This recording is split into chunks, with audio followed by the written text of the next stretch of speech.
Want to know how this thrilling plot unfolds?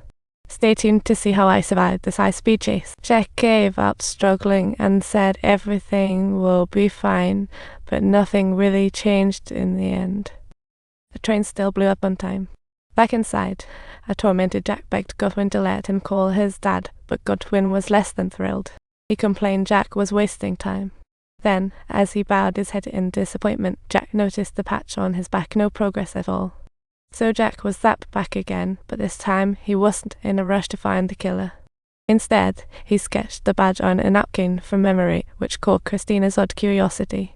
Jack had to explain it was a military badge since he hadn't heard from a buddy stationed in Afghanistan in ages. Naturally worried about his safety, Christina's phone couldn't browse the net, but sweetly she offered to help Jack find his friend. Jack noticed an elderly lady in the upper deck with a military backpack and pulled out his freshly drawn badge. He learned it was the Nellie's Air Force Base insignia and borrowed the lady's phone. Then he found Nellie's Air Force Base's number, but as he tried to contact Godwin, Christina, however, brought him a piece of news that was truly shocking, and Jack thought he must have definitely mixed up the names. But Christina revealed her father's name, leaving Jack in disbelief. In his emotional haze, he saw a ghostly image of her, along with Godwin's voice. The line between virtual and reality was totally blurred. Before the explosion hit, Jack went out again. This time, his transfer included memories of when Jack was attacked on the battlefield. When he woke up again, he immediately wondered if he had kicked the bucket. Much to his surprise, Godwin mentioned the case had nothing to do with Jack's past talk about dodging responsibility. Godwin had to come clean. Jack's brain was only half operational now. Everything, including his body and transport pod, was merely Jack's hallucination. Godwin's words shattered his beliefs like a pie. Otter had a birthday party. But Godwin didn't care about Jack's state and demanded he keep looking for the killer. Jack was furious. He didn't want to be controlled by some so-called metacode even in death. He told his boss if he found the killer, he'd die for real. To Jack's surprise, his boss agreed without hesitation. And just like that, Jack was zapped back to the train, but after countless attempts, he still found no leads. By now, he was exhausted. Just as he contemplated giving up, his boss played a recording from his dad, filled with encouragement. Like a shot of espresso, it instantly pumped Jack up again as he requested to be sent back to the train. With all that experience, Jack smoothly grabbed a gun this time and dove right into the ventilation shaft with the bomb, deftly disconnecting the phone receiving the commands.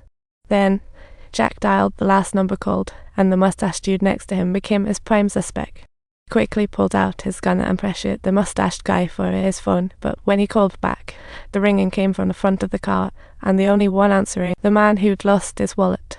Jack dashed out of the car, silently tailing him as the man moved toward the front of the train. After dropping something, the man turned and left. Confused, Jack pressed on. Jack discovered that just moments ago, the wallet man had tossed it back onto the train, where it conveniently held his ID talk about an elaborate ruse. But before he could chase after, the train door slammed shut. So Jack yanked the emergency handle and leaped from the speeding train like he was in an action. Ignoring the pain, Jack approached the bomb guy's car, gun drawn. He brandished the phone head taken from the bomb, but the bomb guy was playing dumb despite his cool demeanor. Jack quickly pulled out the wallet he'd just found. Realizing his cover was blown, the bomb guy dropped the act. He swung open the car door to reveal it packed with modified bombs, and in an iron box lay the rumored radioactive materials.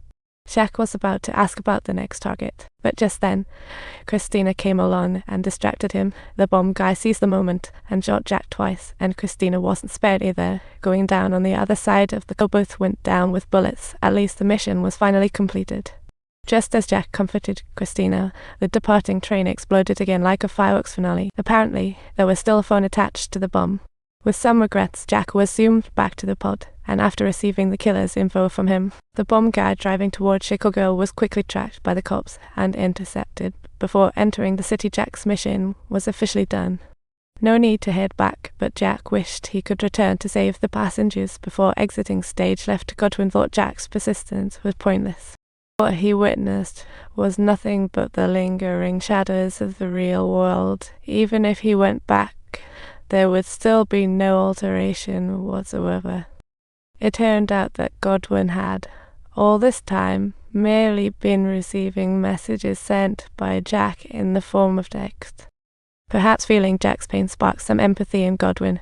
After a struggle, he eventually agreed to Jack's request. He informed Jack he'd turn off his life support after the next original code segment ended. This way, he would never return again. And with that action, Godwin pressed the enter key. Jack returned to the familiar train again, finally not in a rush. He deftly disconnected the two phones from the bomb, then slyly swiped Ching Ching's handcuffs.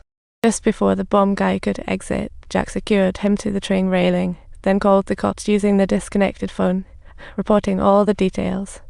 He also used the perp's phone to jot down the explosion details and emailed it to Godwin in the original code word. After all that, Jack called his dad using Sean's identity, finally confessing his long-buried feelings in his last moments. Though he knew he'd never be able to be with his dad again, that final call unlocked his heart. Returning to his seat, Jack pulled out all his cash like a last hurrah.